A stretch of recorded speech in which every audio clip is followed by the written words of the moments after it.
Puji Tuhan, salam sejahtera dalam kasih Kristus kepada seluruh keluarga besar GPDI El Shaddai yang dikasihi oleh Tuhan. Saya merasa bersukacita saat ini kita boleh kembali mendengarkan renungan yang singkat, renungan 79. Kita sama-sama akan membaca di dalam kitab Yeremia pasal yang ke-26. Itu terdiri dari ayat 1 sampai 24. Tidak akan saya bacakan semuanya, tetapi saya memberi tema firman Tuhan dalam pasal ini. Jangan menjadi silo. Apa silo itu? Bapak, Ibu, saudara sekalian mengetahui bahwa silo itu satu tempat di mana kemah Tuhan pernah diletakkan di silo itu. Kita melihat mengapa di sini dikatakan saya memberi tema jangan menjadi silo. Mungkin kita bertanya-tanya, ada apa dengan silo? Mengapa silo menjadi contoh ketidaksetiaan Yerusalem kepada Tuhan? Kita bertanya, silo itu menjadi tempat kediaman kemah suci. Pernah silo ini menjadi tempat di mana kemah suci itu diletakkan, dan itu ditulis di dalam ayat yang pasal 18 ayat 1. Dikatakan bahwa silo itu menjadi tempat kediaman kemah suci. Itu Yosua 8 ayat 1. Dan menjadi pusat peribadahan umat Israel pada masa hakim-hakim. Itu di dalam 1 Samuel 1 ayat yang ketiga. 1 Samuel 1 ayat yang ketiga. Orang itu dari tahun ke tahun pergi meninggalkan kotanya untuk sujud menyembah dan mempersembahkan korban kepada Tuhan semesta alam di Silo. Jadi Silo itu merupakan tempat peribadahan umat Israel pada masa hakim-hakim.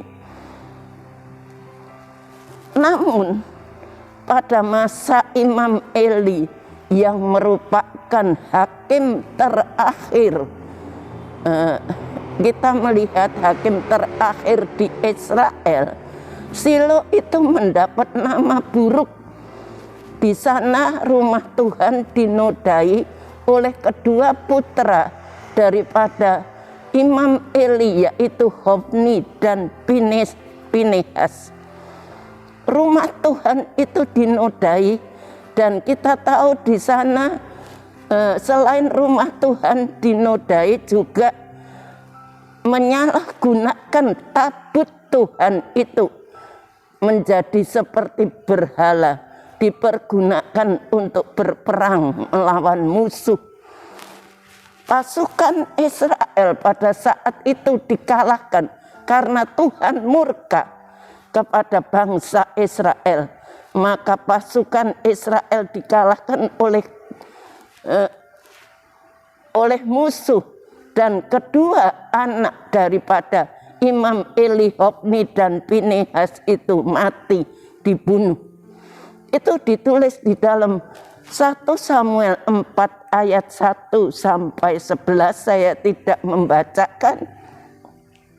1 Samuel 4 ayat 1 sampai 11. Silo melambangkan kegagalan Israel untuk setia kepada Tuhan dan tempat ibadah yang dinajiskan. Itu di dalam Mazmur 78 ayat 60. Kita baca Mazmur 78 ayat 60. Demikian bunyi firman Tuhan. Ia membuang kediamannya di Silo, kemah yang didiaminya di antara manusia. Jadi Shilo ini menjadi tempat untuk ibadah pada saat itu. Tuhan melalui Yeremia, di dalam Yeremia tadi dikatakan bahwa Tuhan itu melalui Yeremia pasal 26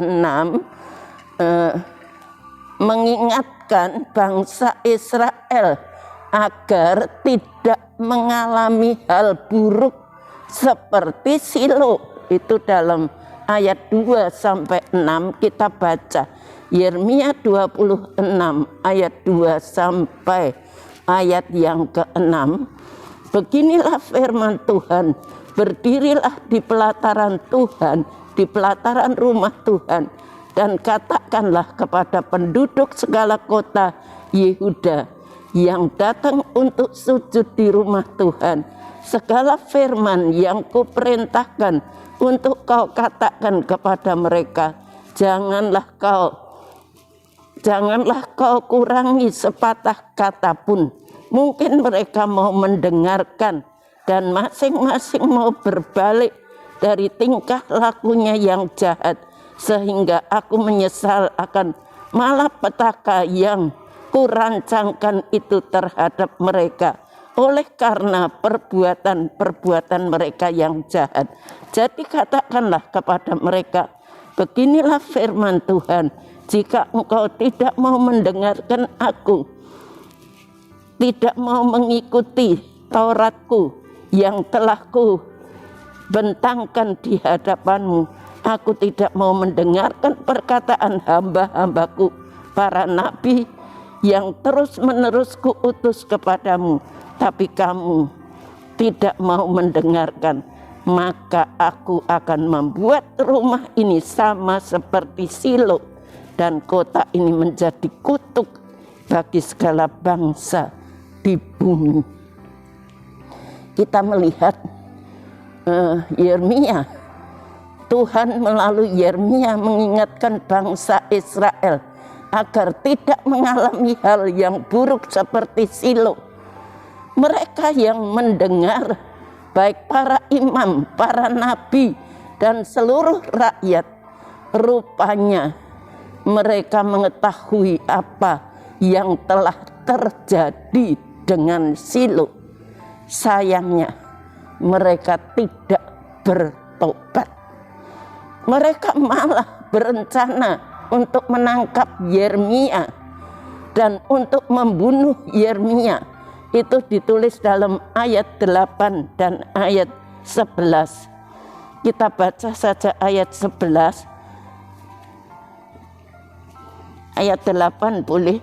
Lalu sesudah Yeremia selesai mengatakan segala apa yang diperintahkan Tuhan untuk dikatakan kepada seluruh rakyat itu, maka para imam, para nabi, dan seluruh rakyat itu menangkap dia serta berkata, engkau harus mati. Dan juga ayat 11 kita bisa baca, Shilo melambangkan kegagalan Israel untuk setia kepada Tuhan, dan tempat ibadah yang dinajiskan. Shilo itu menjadi tempat kegagalan. Dan kita tahu Tuhan melalui Yeremia mengingatkan kepada rakyat Israel, dan semua mendengar, para imam, para nabi mengetahui apa yang terjadi dengan Shilo. Sayangnya mereka tidak bertobat. Mereka malah berencana untuk menangkap dan membunuh Yeremia. Bahkan Nabi Uzia bin Seraya walau sempat melarikan diri, dihukum mati oleh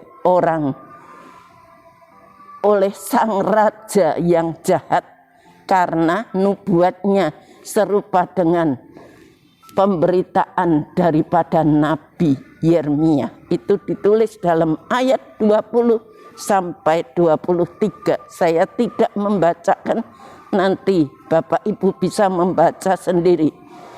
Syukur kepada Tuhan, tidak semua orang menolak pemberitaan Yeremia, para pemuka dan seluruh rakyat dapat diinsyafkan. Tidak semuanya menolak pemberitaan Yeremia. Mereka diinsyafkan Yeremia sebab pemberitaannya berasal dari Tuhan sendiri.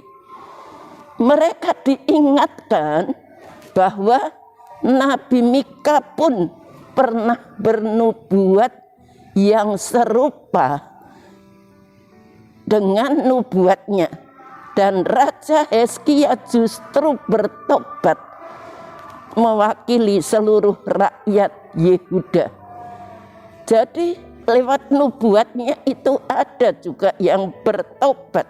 Bahkan Raja Hizkia pun bertobat mewakili seluruh rakyat Yehuda. Itu ditulis dalam ayat 18 dan 19.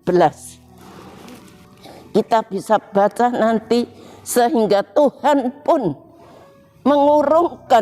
menghukum umatnya saat itu, dan Yerusalem diluputkan dari Sanhedrin.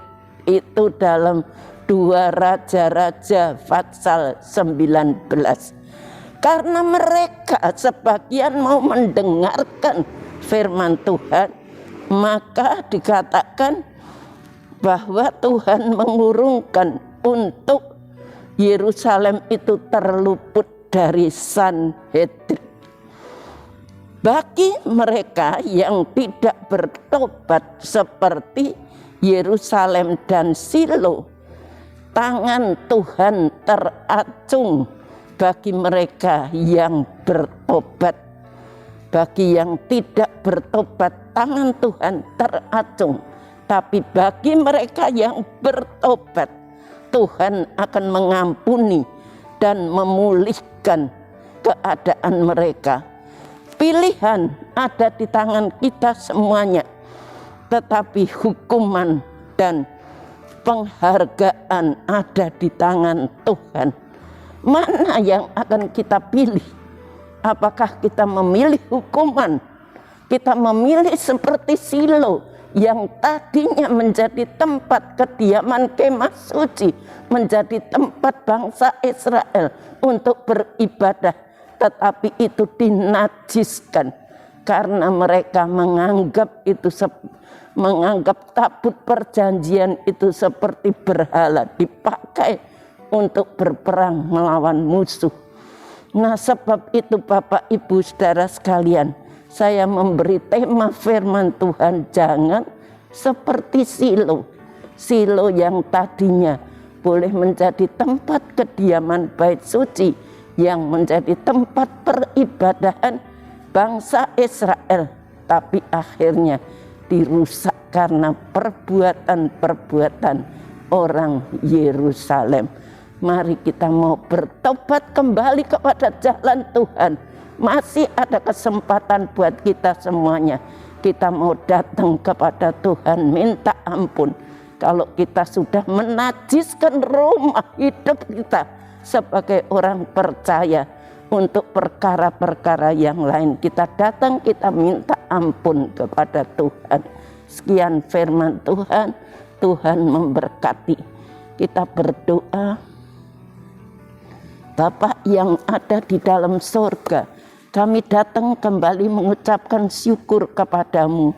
Engkau sudah memberikan firman-Mu yang indah. Jangan kami seperti Silo yang dulunya menjadi tempat kediaman-Mu, tapi karena dosa-dosa, pelanggaran, ketidaktaatan kami, sehingga Engkau jauh dari kami. Tuhan, kami mau kembali kepadamu. Kami mau senantiasa setia kepada Engkau. Biarlah firman-Mu ini Engkau ukirkan dalam hati kami semuanya. Berkati seluruh sidang jemaat GPDI El Shaddai. Berkati Ibu Gembala kami. Berkati semua pelayan-pelayan-Mu. Mereka yang mencintai pekerjaan-Mu, semua Engkau berkati. Terima kasih Tuhan. Terima kasih, semoga Allah yang adalah sumber ketekunan dan penghiburan mengaruniakan kerukunan kepada jemaat GPTI El Shaddai sesuai dengan kehendak Kristus Yesus, sehingga dengan satu hati dan satu suara jemaat GPTI El Shaddai memuliakan Allah dan Bapa Tuhan Yesus Kristus. Terima kasih. Amin.